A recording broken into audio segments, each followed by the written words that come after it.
34절까지 하나님의 말씀을 봉독하겠습니다. 또 제자들에게 이르시되 그러므로 내가 너희에게 이르노니 너희 목숨을 위하여 무엇을 먹을까 몸을 위하여 무엇을 입을까 염려하지 말라. 목숨이 음식보다 중하고 몸이 의복보다 중하니라. 까마귀를 생각하라. 심지도 아니하고 거두지도 아니하며 골방도 없고 창고도 없으되 하나님이 기르시나니 너희는 새보다 얼마나 더 귀하냐. 또 너희 중에 누가 염려함으로 그 키를 한 자라도 더할 수 있느냐. 그런즉 가장 작은 일도 하지 못하면서 어찌 다른 일들을 염려하느냐. 백합화를 생각하여 보라. 실도 만들지 않고 짜지도 아니하느니라. 그러나 내가 너희에게 말하노니 솔로몬의 모든 영광으로도 입은 것이 이 꽃 하나만큼 훌륭하지 못하였느니라. 오늘 있다가 내일 아궁이에 던져지는 들불도 하나님이 이렇게 입히시거든 하물며 너희 일까 보냐. 믿음이 작은 자들아, 너희는 무엇을 먹을까 무엇을 마실까 하여 구하지 말며 근심하지도 말라. 이 모든 것은 세상 백성들이 구하는 것이라. 너희 아버지께서는 이런 것이 너희에게 있어야 할 것을 아시느니라. 다만 너희는 그의 나라를 구하라. 그리하면 이런 것들을 너희에게 더하시리라. 적은 무리여 무서워 말라. 너희 아버지께서 그 나라를 너희에게 주시기를 기뻐하시느니라. 너희 소유를 팔아 구제하여 낡아지지 아니하는 배낭을 만들라. 곧 하늘에 둔 바 다함이 없는 보물이니 거기는 도둑도 가까이 하는 일이 없고 좀도 먹는 일이 없느니라. 너희 보물 있는 곳에는 너희 마음도 있으리라. 아멘. 오늘도 기쁜 마음으로 예배하러 나온 사랑하는 성도님들 위해 하나님이 예배하신 은혜와 은총이 충만하기를 주님의 이름으로 축복합니다. 우리 옆 사람 축복하겠습니다. 하나님의 은혜와 사랑이 함께하길 바랍니다.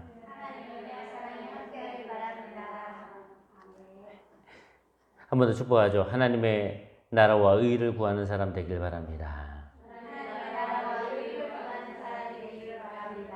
아멘. 매일 새벽 여명이 밝아오면 어둠의 이불을 걷어내고 수많은 사람들이 거리로 쏟아져 나와 어디론가 방향을 정하고 분주히 움직입니다. 도로 위는 어느새 밀려드는 차량들로 북새통을 이루고 속도를 조절하기 위해 밟아대는 브레이크 등은 도로 위에 피었다 지는 빨간 불빛 꽃들로 장사진을 이룹니다. 사람들은 콘크리트 숲에서 쏟아져 나왔다가 지하로 쏟아져 들어가고 또 나왔다가 어디론가 총총 걸음으로 사라집니다. 이렇게 우리의 일상은 매일 분주하게 움직이며 돌아갑니다. 직장을 향하는 사람, 여행지를 향하는 사람, 특별한 만남과 취재를 떠나는 사람, 학원으로, 학교로, 도서관으로 저마다 자기들의 필요로 하는 곳, 자기들의 마음이 향하는 곳으로 움직이는 것이지요. 매일 무언가를 입고 먹고 마시며 하루를 열고 하루를 마감합니다. 그렇게 하루하루 속에 우리의 마음과 노력을 쌓아가면서 우리 인생의 화폭에 그림을 그려가지 않습니까? 이것이 우리의 일상이고 삶의 풍경입니다. 누구나 잘 살기 위해 매일 분주하게 움직이지요. 이러한 삶이 녹아있는 역사의 풍경을 거꾸로 빠르게 돌려 카메라 렌즈를 2000년 전 이스라엘의 한 장소로 비춰봅시다. 거기 예수님을 둘러싸고 있는 수많은 무리가 있습니다. 그 무리들의 마음은 예수님께 향하고 있습니다. 예수님이 오늘은 어떤 이적을 베푸실까, 어떤 가르침을 주실까 하는 기대감으로 모여들었을 것입니다. 그 모여든 무리들 가운데는 몸이 불편한 병자들은 낫기를 소망했을 것이고 풀리지 않는 문제가 있는 사람들은 그 문제를 풀어주기를 원했고 예수님이 베푸시는 놀라운 이적들을 보고 싶은 사람들은 그 이적을 기대했을 것입니다.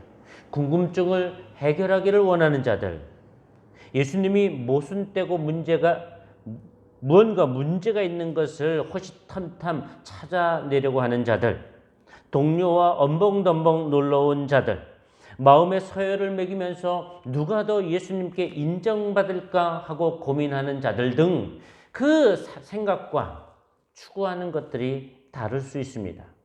제각각 그 마음에 품은 생각과 계산이 다르지만 그들은 그런 마음을 가지고 예수님에게 모여든 것입니다. 그런 무리들을 바라보시던 예수님은 제자들에게 이렇게 말씀하셨습니다. 너희 목숨을 위하여 무엇을 먹을까, 몸을 위하여 무엇을 입을까 염려하지 말라. 그러면서 몇 가지 비유를 얘기하셨어요. 까마귀를 봐라. 까마귀가 심거나 거두거나 하지 않지 않냐? 그들이 골방이나 창고를 만들지 않지 않냐? 그러나 하나님이 기른다. 백합화를 봐라.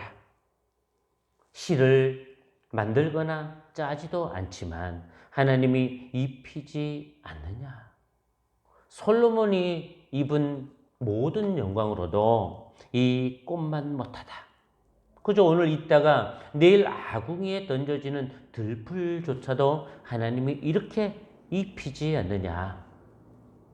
그러니 무엇을 먹을까, 무엇을 마실까 구하지도 말고 근심하지도 말라. 그렇게 말씀하셨어요. 예수님의 이러한 말씀이 어떻게 들립니까?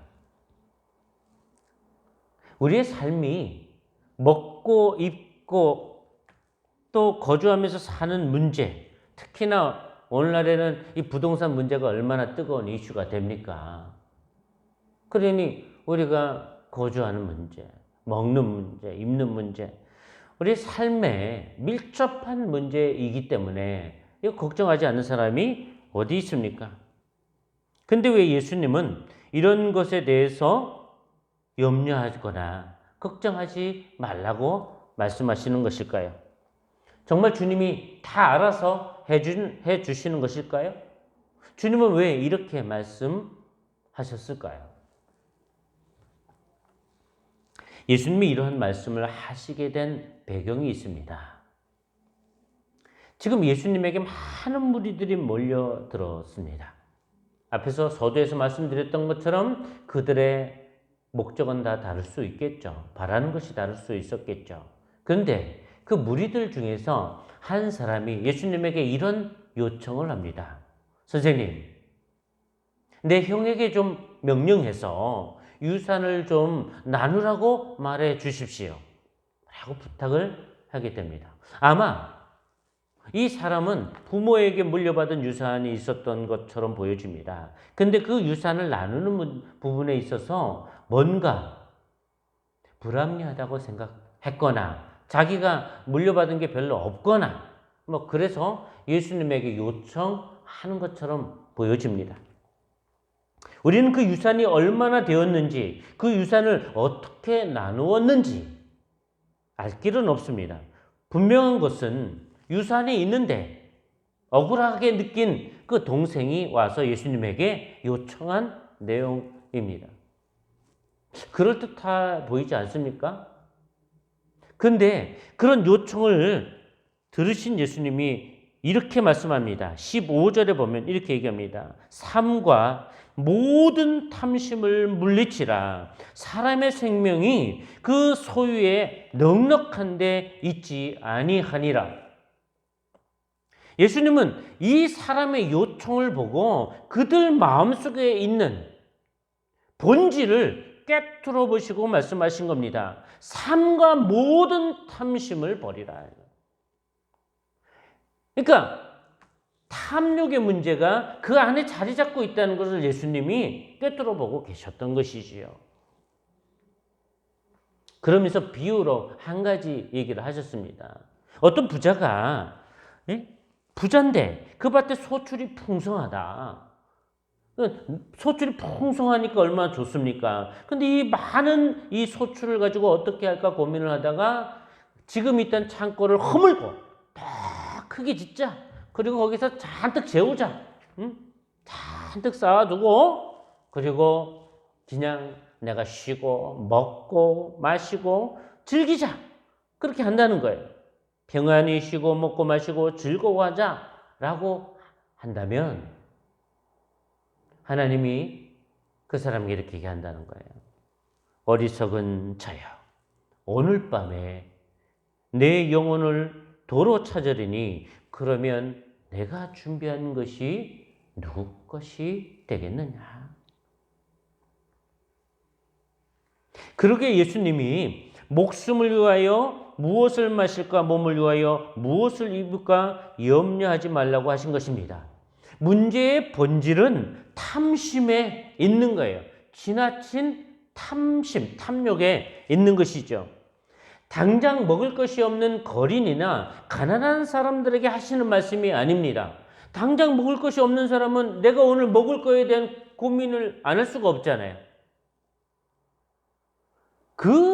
지금 예수님이 말씀하시는 이유는 그런 대상들을 향해서 말씀하고 있는 것이 아니라는 것입니다. 만약에 그렇다면 예수님의 가르침 자체가 모순을 안고 있습니다. 왜냐하면 제자들이 예수님에게 기도를 가르쳐 달라고 했을 때 예수님이 그 기도 내용 가운데 오늘 우리에게 일용할 양식을 주옵소서라고 기도하라고 가르쳤거든요. 그렇지 안 그렇습니까? 그러니까 일용할 양식을 구하지 말라고 얘기하는 것처럼 보이지만 일용할 양식을 구하라고 가르쳤어요.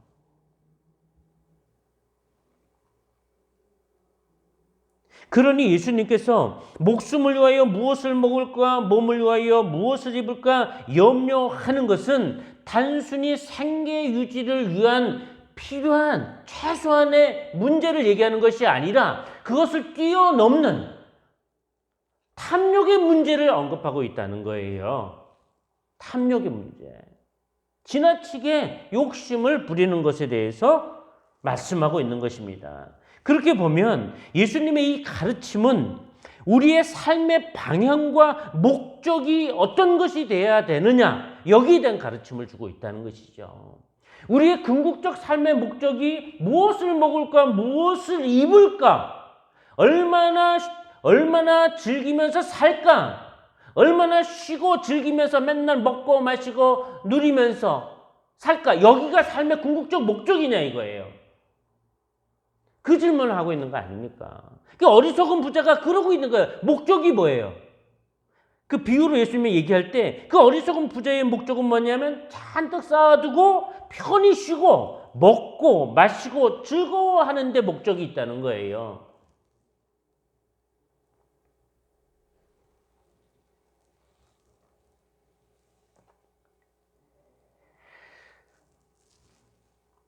그런데 그런 생각을 갖고 살면 그게 마음먹은 대로 되는 게 아니라는 거예요. 어리석다는 겁니다. 하나님은 그러한 어리석은 자에 대해서 오늘 밤에 내 영혼을 도로 찾는다 말씀하신다는 거죠. 그러면 아무 소용이 없다는 것입니다.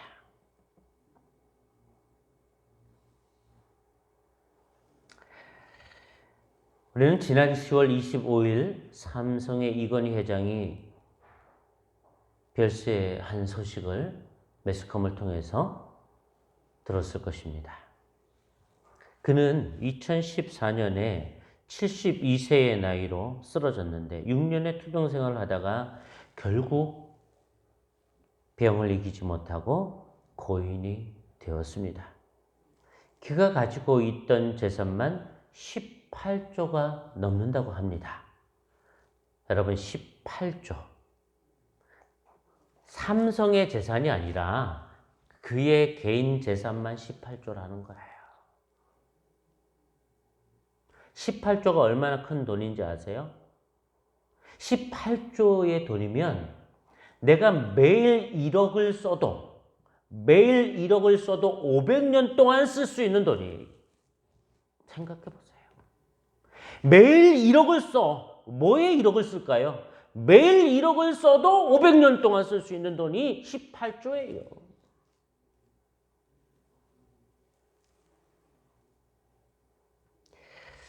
그런데 쓰러지고 나니 1억도 못 쓰고 가지 않습니까? 인생이 참으로 허무한 거예요. 우리 인생의 목적이 평안히 잘 먹고 마시고 쉬고 즐기는 것이라면 그 기준이 어디에 있겠습니까? 얼마를 모으면 만족하고 멈추겠습니까? 무엇을 먹어야 잘 먹고 무엇을 입어야 잘 입고 어떻게 쉬고 즐거야 제대로 된 쉼과 즐거움이 되는 것일까요? 그 기준이 어디에 있는 것일까요? 한도 끝도 없다는 거예요. 탐심이라는 게.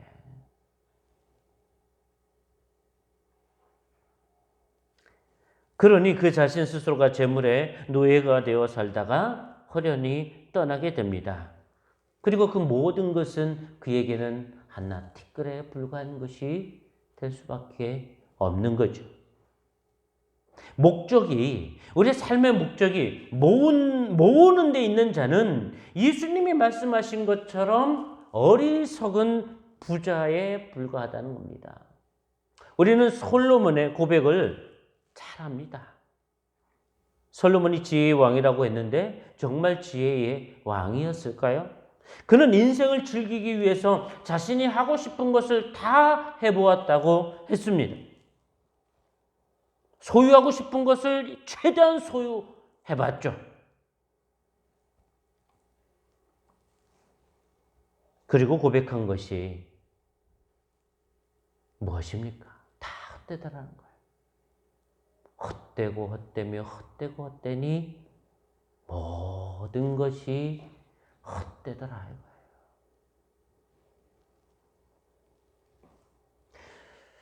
쉽게 말하면 그 많은 지혜를 가지고 헛짓거리를 했다는 겁니다. 자신이 헛짓거리를 했다는 거예요. 그리고 그가 이룬 불행한 업적은 많은 우상을 끌어들인 거예요. 솔로몬 그 나라에. 그러므로 무엇을 먹을까 무엇을 마실까 염려하지 말라고 하셨습니다. 그것이 목적이 되어서는 안 된다는 겁니다.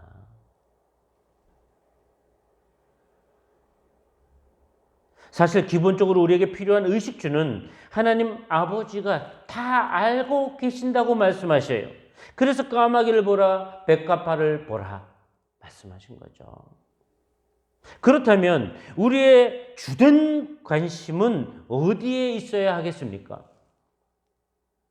예수님 분명히 말씀하셨죠. 우리가 추구해야 될 궁극적 방향과 목적을 31절에 언급하고 있습니다. 31절 같이 한번 읽겠습니다. 31절 시작. 다만 너희는 그의 나라를 구하라. 그리하면 이런 것들을 너희에게 더하시리라.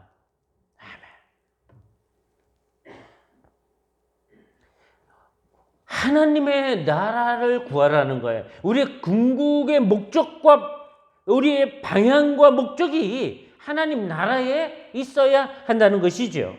예수님이 제자들에게 기도를 가르쳐 줄 때도 하늘에 계신 우리 아버지의 이름이 거룩히 여김을 받으시오며 나라가 임하옵시며 하나님의 나라가 임하도록 기도하라 했어요. 하나님의 나라의 임함은 하나님의 통치하심, 하나님의 다스리심, 하나님의 뜻이 내 속에 가득하기를 기도하라는 거 아니겠습니까? 우리가 추구해야 될 것이 나의 나라, 나의 왕국, 나의 아우라가 아니라 라고 말씀하고 있는 거예요. 그것이 목적이 되면 어리석은 부자와 다를 바가 없다는 것이죠. 하나님의 나라가 어떻게 임합니까? 하나님의 통치하심이 내 삶에 가득 산 거예요.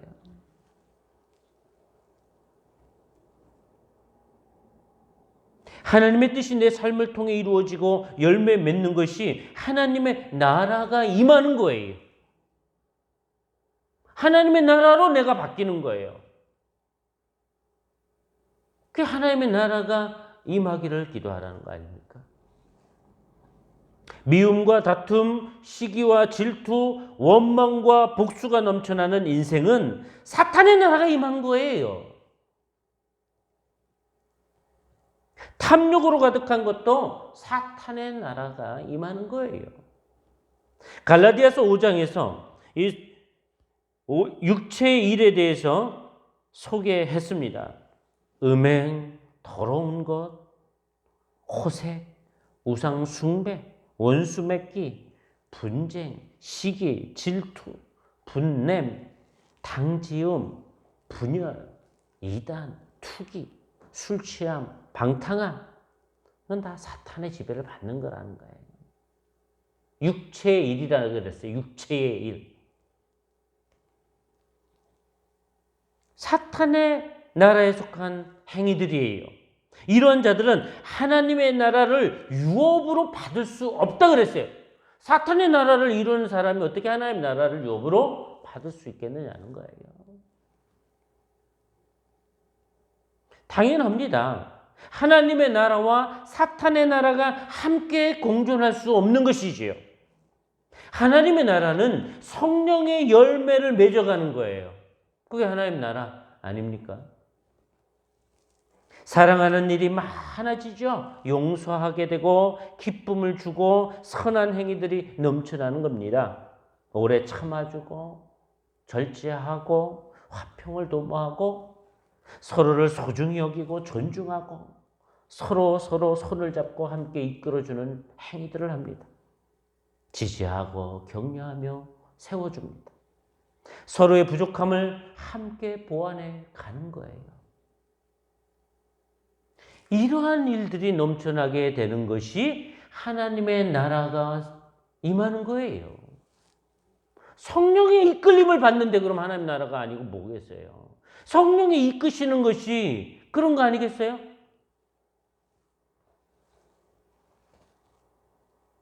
그러므로 우리가 추구하는 것이 하나님의 나라가 되어야 한다고 하신 것입니다.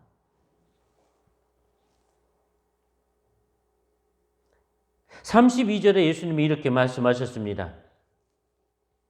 적은 무리여 무서워 말라. 너희 아버지께서 그 나라를 너희에게 주시기를 기뻐하시느니라. 그랬어요. 하나님 아버지께서는 하나님의 나라를 주시기를 기뻐하는데 우리가 그거를 받지 않으려고 하는 거예요. 내 나라를 세우려고 할 때, 내 삶 속에 내 나라, 내 왕국, 내 아우라를 세우려고 할 때는 하나님의 나라가 임하지 않는 거예요. 그 말씀을 하시는 거죠.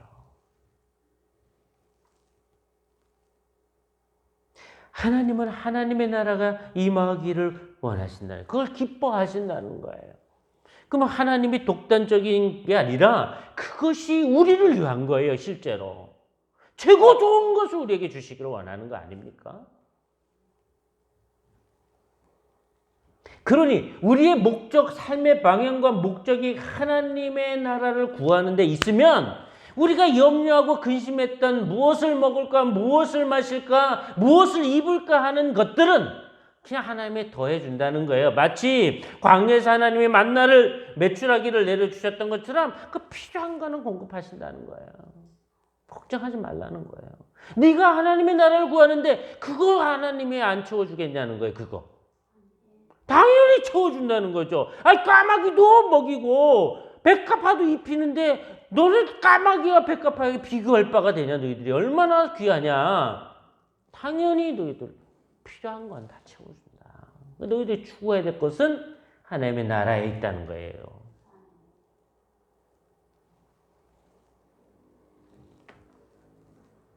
그렇습니다. 그래서 예수님이 오신 것이 아닙니까? 예수님이 오셔서 보여주신 삶 그 자체가 하나님의 나라가 임하는 사건이었어요.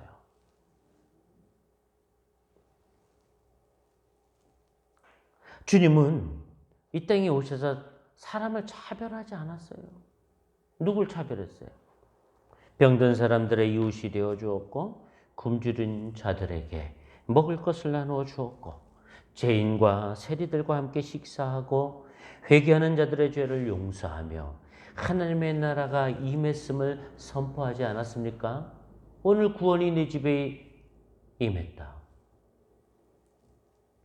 예수님이 물질을 많이 나누어 주시지는 않았지만 예수님이 그 물질보다 비교할 수 없는 자신을 내어 주셨습니다. 자신의 살과 피를 모두 내어 주시면서 하나님의 통치하심이 있는 그런 자들이 되기를 원하신 겁니다. 그러니 우리가 어떻게 살아야 할까요?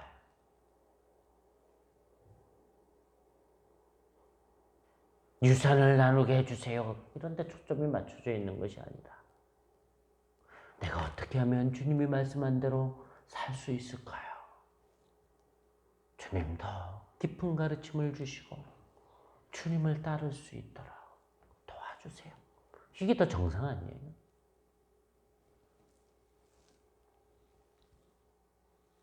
우리의 마음이 향한 곳이 어디여야 할까요? 우리가 품는 희망이 어디냐 이런 겁니다. 희망가라고 하는 노래가 있지 않습니까? 희망가.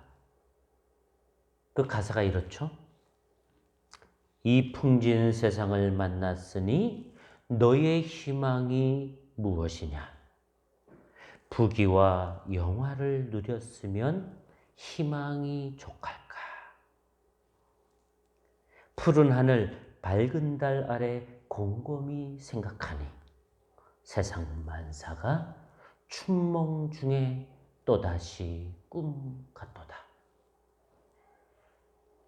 담소화락의 엄벙덤벙 주색 잡기에 침몰하랴. 세상 만사를 잊었으면 희망이 족할까?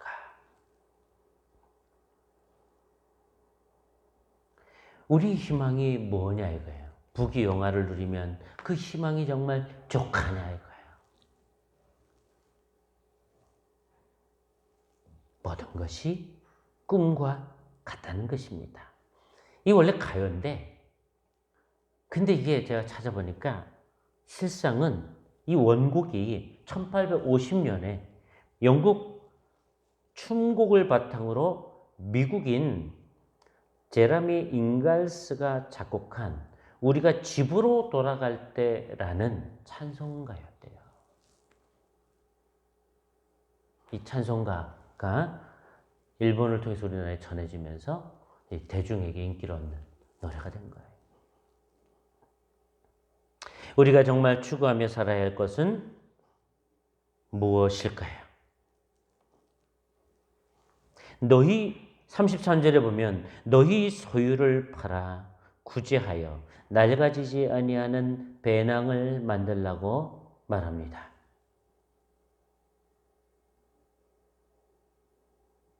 주님이 우리에게 허락하신 것들을 구제하는 일에 사용하는 것, 사랑하는 일에 사용하는 것, 그것은 마치 낡아지지 않는 배낭을 만드는 것과 같다는 거예요.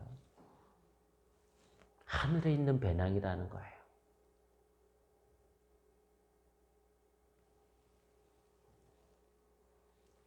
우리는 모두 인생을 여행하는 여행자들입니다. 이 여정길에서 이웃을 사랑하고 구제하는 일을 위해서 쓴 것만이 그것이 꼭 재물이 아니더라도 우리의 시간과 우리의 정성, 우리의 재물, 그래서 그것을 사랑하고 구제하는 일을 위해 쓴 것만이 낡지 않는 배낭에 모은 것이 된다고 말씀하십니다. 그러니 이 땅의 삶의 목적이 단지 보물에 있거나 돈에 있는 것이 아니어야 한다는 거죠. 창고를 짓고 먹고 마시고 쉬고 즐기는 것이 궁극적 목적이 되어서는 안 된다는 것입니다. 그 돈이 많든지 적든지 그 돈을 어떻게 쓰느냐, 그것이 중요하다는 거죠. 예수님은 마지막으로 이렇게 얘기하셨습니다. 너희 보물 있는 곳에는 너희 마음도 있으리라. 내가 물질을 어디에 쓰느냐에 따라서 내 마음이 어디에 있는지가 결정된다는 말입니다. 우리의 마음은 어디에 있는 것일까요? 혹여 나도 모르게 사탄의 나라로 향하고 있었지는 않았는지 돌이켜보아야 할 것입니다. 하나님의 나라를 향해 우리의 마음이 있길 바랍니다.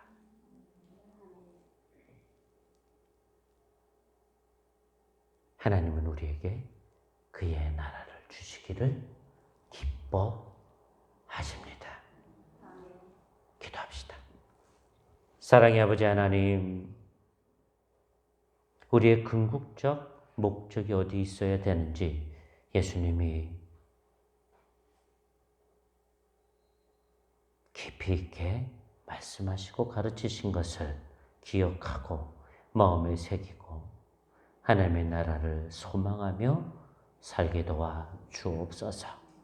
먼 훗날 갈 천국을 바라보는 게 아니라 우리 삶의 자리에서 주님이 사랑하라 하신 그 사랑을 실천하면서 사는 것이 여기 우리 삶의 자리에 하나님의 나라가 임하는 것임을 잊지 않게 도와 주옵소서. 예수님의 이름으로 기도하옵나이다. 아멘.